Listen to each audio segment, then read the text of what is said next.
Padre Franceschi es venezolano, de la pero con un apellido del obispado, capellán del Colegio Santo Domingo.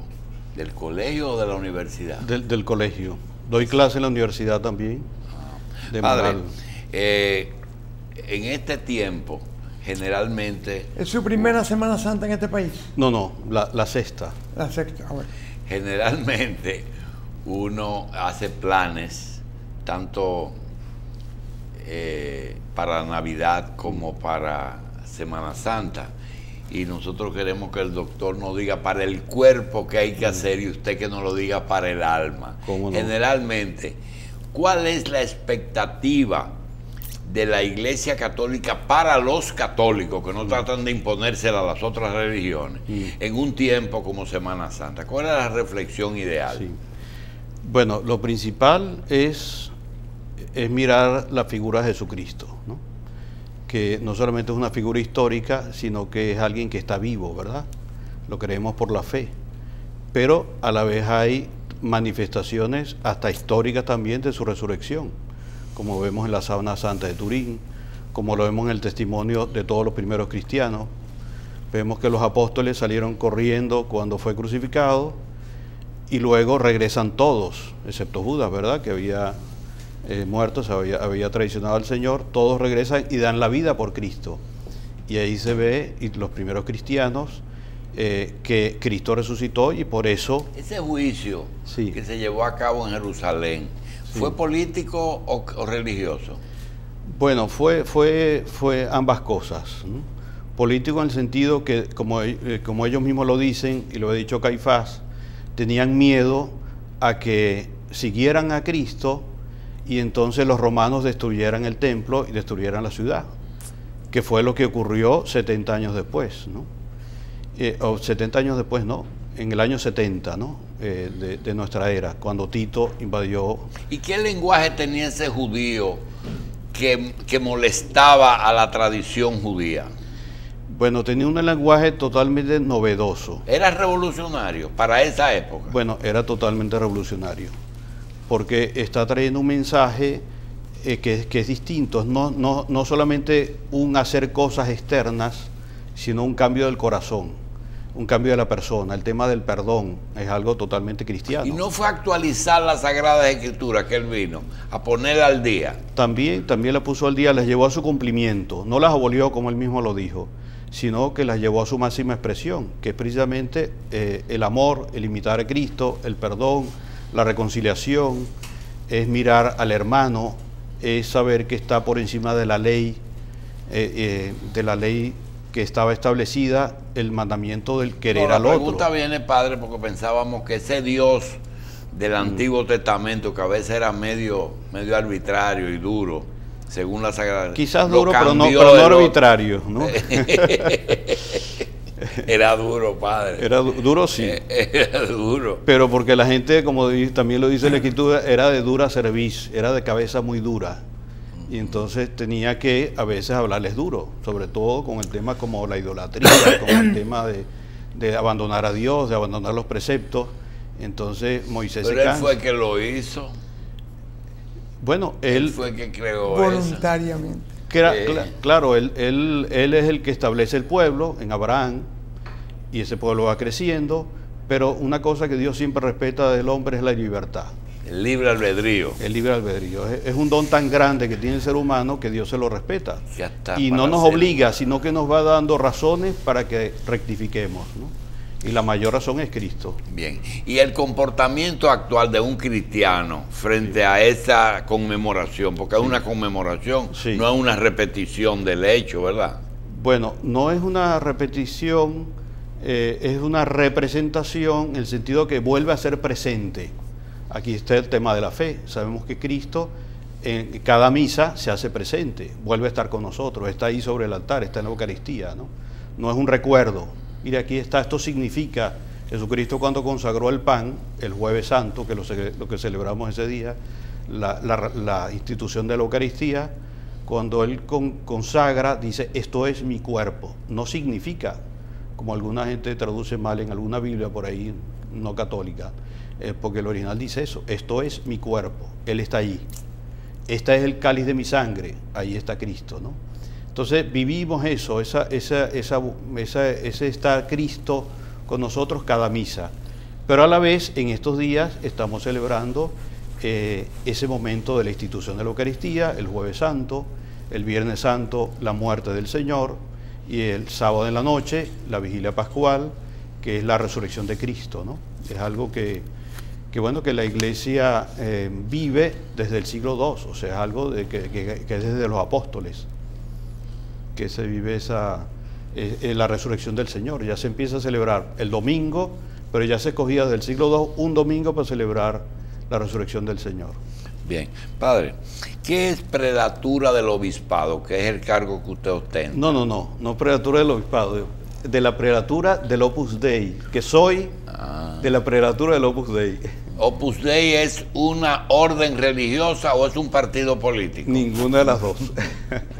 El Opus Dei es una prelatura, es decir, una institución de la Iglesia Católica que tiene un obispo que nombra el Papa, que vive en Roma, Monseñor Fernando Cáriz. El Opus Dei tiene un obispo. Tiene un obispo. ¿Y usted es representante de aquí, de esa prelatura? No, yo soy igual que un sacerdote de la diócesis, estoy incardinado en esa prelatura, pero a la vez los sacerdotes del Opus Dei siempre estamos al servicio de la diócesis. ¿Por qué le acreditan en España actividades de tipo política al Opus Dei? ¿Porque tenía mucho apoyo del general Franco?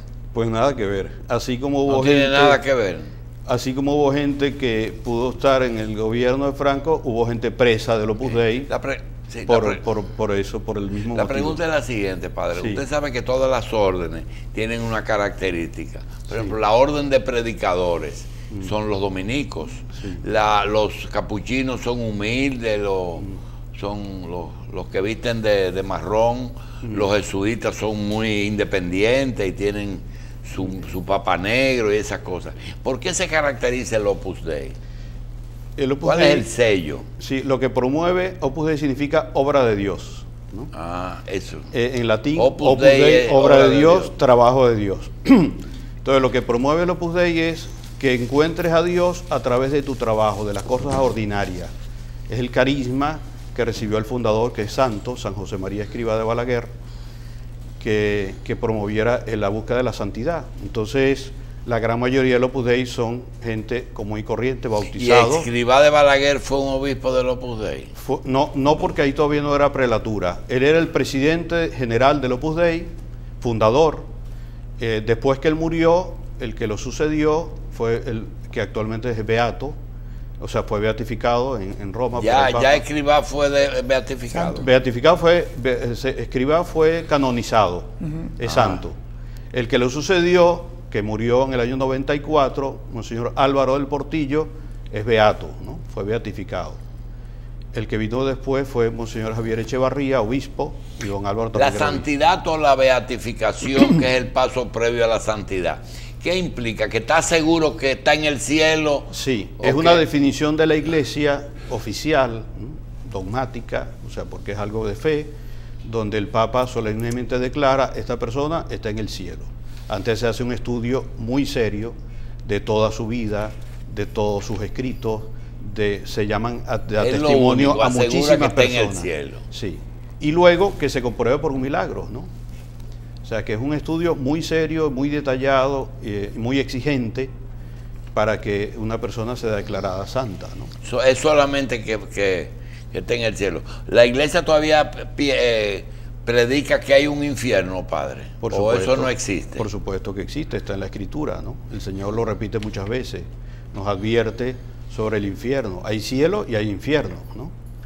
Y el tiempo, ¿verdad?, de purificación también, el purgatorio, también en la Escritura. Y un tránsito tan corto por la tierra, ¿va a determinar una sentencia de por vida de un cielo o de un infierno? Bueno, es que ahí está lo importante de la libertad del hombre. Que uno... Está fuerte, ¿verdad, doctor? Si uno responde a lo que Dios te está pidiendo y te da todos los medios, te ganas el cielo. Pero como eres libre, también puedes negarte a Dios. Entonces los negociantes los mejores negociantes son los sacerdotes, ¿Por qué? Porque dedican su vida a salvarse, si hacen el mejor negocio que se hace en la tierra. Sí, pero no es algo, precisamente es algo que No es comercial. predica el Opus Dei, que es que... ¿Cómo es que no es el mejor negocio? Pero no y comercial. salvar su alma de por vida, por todos los tiempos. Sí, pero también el bautizado está llamado a la santidad, a salvar su vida. Bueno, llamados estamos todos, ahora hay que obedecer ese llamado. Efectivamente. Pero entonces, como el mismo Señor lo dice, ¿no? Todo el que deje casa, hermanos, hermanas, le da 100 veces en esta vida y la vida eterna. O sea, el negocio lo propone el mismo Cristo. ¿Y por qué la iglesia no ha santificado el Antiguo Testamento, San Abraham, San Israel, San Ismael? Bueno, es que son los patriarcas, son considerados santos y se nombran en la liturgia. Bien. Y se les considera santos. Bien, vámonos para el siglo XXI. Padre, volvemos y decimos, ¿qué debemos hacer en esta semana que comienza mañana? Bueno, lo que nos habla principalmente la iglesia es conversión. Es lo que la Cuaresma nos ha llevado hasta este momento. Tienes que convertirte, es lo que empieza diciendo la Cuaresma. Conviértete y cree en el Evangelio. Es lo principal para el cristiano, ¿no? Encontrarse con Cristo. La Cuaresma es un recorrido. El Papa habla mucho, el Papa Francisco, de ese itinerario, y dice, el otro es un don, el mensaje de la Cuaresma, la palabra es un don también. Entonces el otro es un don. ¿Cómo se logra la conversión? Usted lo pone y lo suelta, conversión, la gente va, ¿cómo me convierto al Señor? Sí, bueno, es algo precisamente del corazón, porque yo puedo hacer muchas cosas. Yo puedo ir a misa, sí. Yo puedo hacer una cosa, hacer otra, pero mi corazón puede estar lejos del Señor. Es decir, hago pero cosas si es externas. del corazón, ¿por qué tenemos que seguir, por ejemplo, los mandamientos de la Iglesia Católica? Puede que yo no vaya a misa, pero me convierta, pero no hay que necesariamente ir a misa. Sí. ¿La conversión es cardíaca o cerebral? Es del alma. Es del alma, ¿verdad? Ninguno de los dos órganos. Bueno, exactamente, es del alma. Pero bueno, como para el israelita, el corazón era la cabeza. Cuando ellos hablan de los riñones, para ellos amaban con los riñones y pensaban con el corazón. Entonces, uno ve así en las oraciones, ¿no? Hay oraciones que dicen que me convierta con todos mis riñones y te ame con todo mi corazón, ¿no? Entonces, falso los dos. ¿Ah? Falso los dos. ¿Cómo se puede conjugar? Pero es con las entrañas, ¿no? Es lo que se refiere es con ahora toda vamos la a vida. ser prácticos. ¿Cómo se puede conjugar una vida de recogimiento durante estos 3 o 4 días compartida con un ambiente que no favorece mucho ese recogimiento? ¿Puede haber una conjugación de las dos cosas? Puede haber una conjugación de las dos cosas. En muchos sitios se insiste, no te vayas, quédate, ¿no? Son unos días para reflexionar, para rezar un poquito más unidos. Quizás puedes luego montarte un viaje. Otra gente no puede porque tienen plan familiar, porque el ambiente, por la situación, porque... Entonces, mira, a donde tú vayas en República Dominicana tienes una iglesia y puedes ir a los oficios de la Semana Santa, el jueves en la tarde, el viernes en la tarde y el sábado en la noche o el domingo por la mañana. Entonces esa conversión, lo que decía, es que yo puedo amar a Cristo sin ir para la iglesia. Y dice, bueno, mira, como un día me preguntó un muchacho hace unos meses, me dijo, tengo un amigo que me dice que yo, que yo para qué voy a la iglesia si Dios está en todas partes, ¿no? Y lo que yo le diga desde aquí a Dios, Dios me lo oye. ¿Qué le explico? Y a mí se me ocurrió decirle, bueno, ¿él tiene novia? Sí, sí tiene. Pues dile que no visita a la novia, puro mensajito, que le escriba por WhatsApp a ver cuánto dura el noviazgo, ¿no? Entonces, el amor de lejos no funciona. Con el Señor igual. ¿Hay que ir a la iglesia? Sí, te ayuda a la iglesia. Y te ayuda porque es que estás participando de algo que Cristo te dejó, te regaló, que es el sacrificio del altar, que es la misa. Entonces, cuando tú participas de ese sacrificio del altar, cuando recibes al Señor, bueno, te estás bañando de su gracia. Estás diciendo, yo acepté que tú viniste a este mundo y que tú me amas.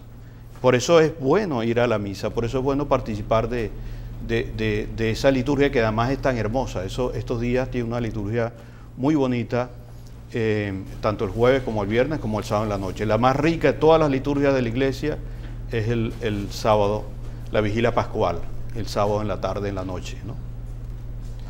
No son las 7 palabras, lo más importante. Bueno, Viernes Santo. el Viernes Santo, eso como es muy liturgia, importante, ¿verdad? Como liturgia de la vigilia. Sí, como liturgia, pero todas tienen una gran riqueza. El viernes, antes de se celebran esas 7 palabras, recordando esas frases de Cristo en la cruz. Padre, los historiadores católicos tratan de coincidir las fechas en que nosotros celebramos con las fechas reales de lo que ocurrió en el siglo I. Sí, porque precisamente, porque rueda la Semana Santa de fecha. Porque veo que se movió la resurrección y se puso a las 12 de la noche, antes era a las 10 de la mañana de los domingos, etcétera. Sí, bueno, no, o sea, vamos a ver, ¿por qué día celebran los judíos la Pascua, ¿no? El sábado. El 14 del mes de Nisan, ¿no? Que era la fiesta pascual. Como Cristo celebró esa escena pascual ese día, entonces el viernes siguiente es la muerte en la cruz. Y entonces, como Cristo resucitó el domingo, ya desde el sábado en la tarde se celebra. Bien. Pero es por eso, pero se coincide la fecha, por eso se mueve la Semana Santa, porque la resurrección cae en la primera luna llena de primavera. Entonces, en esa fecha cae la Semana Santa. Por eso cambia la fecha del calendario. Por eso cambia el calendario, Sí. la primera luna llena de primavera. Y entonces, bueno, es eso, la iglesia lo que nos invita es a esa conversión, a ese buscar al Señor, participar de esa liturgia tan rica y coger fuerza ahí, ¿verdad? Para seguir caminando, ¿no? Bien. Padre, el cuerpo no puede estar rezando todo el tiempo. Y yo le pedí al doctor Hanna que nos diga cómo podemos conjugar lo físico con lo espiritual. ¿Qué cosas no serían? Por ejemplo, irse a la playa, beber y esas cosas. ¿Eso se considera exceso en Semana Santa? Pues sí, o sea, es que es un tiempo como si uno... Porque el carnaval está bien, que no el carnaval está bien. El sí. carnaval no está bien, eso coincidimos. Sí. Pero lo otro, lo que es light, ¿verdad? Efectivamente. Sí, En esta época que es imposible que te den 4 días y tú te quedes rezando en la iglesia Mercedes. Exactamente. Bueno, no es imposible, hay mucha gente que lo hace, pero a la vez también hace planes familiares. Puedes hacer un plan por la mañana, el jueves, el viernes.